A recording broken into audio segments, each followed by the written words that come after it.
এই যে জিসানের যে ঘটনা, ছাত্র শিবিরের নেতা যেটার এক ধরনের ফোরকাস্টিং হলো এবং পরে আরেক ধরনের কথা বের হলো এবং সেটা নিয়ে স্বরাষ্ট্রমন্ত্রীর সংসদে দাঁড়িয়ে ৩০০ বিধিতে যে বক্তব্য, সেটি বিধিসম্মত হয়নি, সেটি এমপি মহোদয় বলছিলেন, মার্জিয়া মমতাজ। আপনার বিশ্লেষণ শুনতে চাই। এক, দুই নম্বর হচ্ছে এরকম গুম বা গুম নাকি আত্মগোপন, এই বিতর্ক কিন্তু গেল আওয়ামী লীগ সরকারের সময়েও ছিল। ফলে সেই ধারাবাহিকতায় শেষ পর্যন্ত কি মানে সব রাজনৈতিক সংগঠনগুলো আসলে নাম লিখাবে, বা এতে করে যারা সত্যি সত্যি গুম হন তাদের প্রতি এক ধরনের তীব্র অন্যায় বা অবিচারও আমরা করি কিনা? আমি আপনার প্রশ্নের উত্তর যাওয়ার আগে আমি এমপি মহোদয়ের একটা প্রশ্নের একটু উত্তর দিয়ে নিই। উনি একটা ওনার রিপ্লাইয়ের সময় বলেছেন যে দল যদি প্রতিষ্ঠান বানায় তাহলে অন্যায় কোথায় যদি সে উপকার করে। দেখেন, যে কোনো বেসিক আন্ডারস্ট্যান্ডিংয়ে ডিভিশন অফ পাওয়ার বলে একটা কনসেপ্ট আছে। আমরা পাওয়ারকে ডিভাইড করি বিভিন্ন সেগমেন্টে যাতে পাওয়ার ওভার করাপ্ট না হয়ে যায়। উনি আমার কলিগ, শিক্ষক মানুষ, উনি নিজেও এটা জানেন যে কেন একটা সোসাইটিতে ডিভিশন অফ পাওয়ারটা জরুরি হয়। একই গ্রুপের হাতে, মানে পলিটিশিয়ানরা তারা অলরেডি একটা কোয়ার্সিভ পাওয়ার চর্চা করে রাষ্ট্রের ভেতরে, এখন তার হাতে যদি ইকোনমিক পাওয়ারও চলে আসে এবং দুটো যদি এক জায়গায় তৈরি হয়, তখন যেটা করে সেটা হচ্ছে এক ধরনের স্বৈরতান্ত্রিক অবস্থা তৈরি করে। এবং এই স্বৈরতান্ত্রিক অবস্থা যাতে তৈরি না হয়, এই জন্যই যে কোনো ডেমোক্রেসিতে এটা প্রত্যাশিত যে political party as a political party say involve হবে না ইকোনমিক অ্যাক্টিভিটিসের সাথে। এটা অ্যাক্রস দ্য ডেমোক্রেটিক নর্মস। হ্যাঁ, এখন এইটা যদি আমরা ভাঙতে চাই, নিজের মতন করে সুবিধাজনক করে নিতে চাই, সেটা আমরা করতেই পারি। আমাদের যখন হাতে ক্ষমতা থাকে এটা আমরা করতে পারি, কিন্তু বাস্তবতা হচ্ছে যে নৈতিকতার প্রশ্নটা ওই জায়গা থেকে আসে। সো আমার পয়েন্টটা ওখানেই ছিল।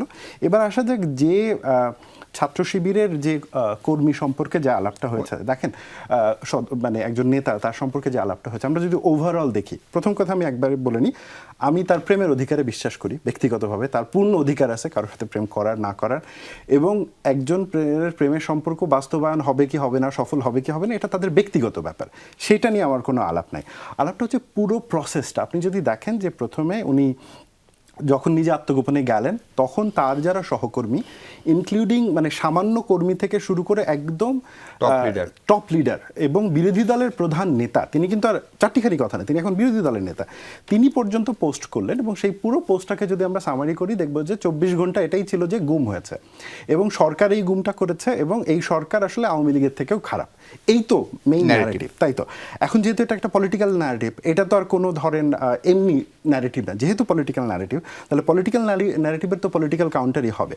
যখন ঘটনাটা সামনে আসলো, জানা গেল, তখন আমরা দেখলাম যে না, তিনি গুম হননি, তিনি আত্মগোপনে গেছেন এবং তার একটা ব্যক্তিগত ঘটনা যেটাকে কেন্দ্র করে।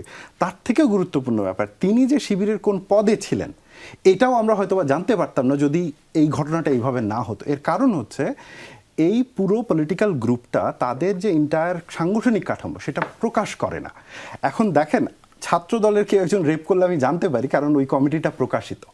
গোটা বাংলাদেশে যদি এই ধরনের শিবিরের কেউ করেও থাকে, আমার হাতে তো প্রমাণ নাই এটা বলার জন্য যে এটা ও করেছে কিনা, কারণ তার কমিটিই তো প্রকাশিত না।